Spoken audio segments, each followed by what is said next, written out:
वाल्मिक कराडसह आरोपींचे बँक खातं गोठवलं। आज कराड शरण येण्याची शक्यता। सूत्रांची माहिती तर सीआयडीच्या 9 पथकांकडून तपास सुरू।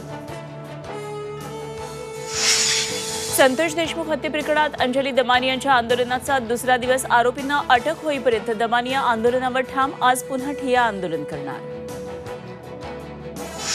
दमानिया यांच्याकडे जी माहिती आहे ती पोलिसांना द्यावी, हवेत बोलू नये। माहिती मिळाल्यास पोलीस तपासात वेग येईल, प्रवीण दरेकर यांचं आवाहन। अभिनेत्री प्राजक्ता माळीनं घेतली मुख्यमंत्र्यांची भेट। सुरेश धस यांच्यावर कारवाई करण्यासाठी मुख्यमंत्र्यांना निवेदन।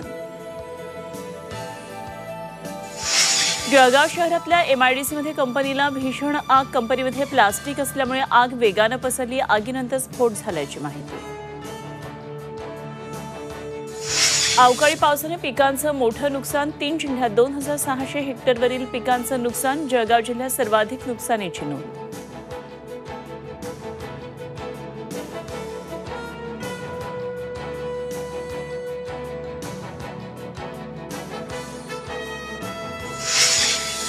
आणि नववर्षाच्या स्वागतासाठी लोणावळा नगरी पर्यटकांनी हाऊसफुल। लायन्स पॉइंट, टायगर पॉइंटवर पर्यटकांची गर्दी वाढली।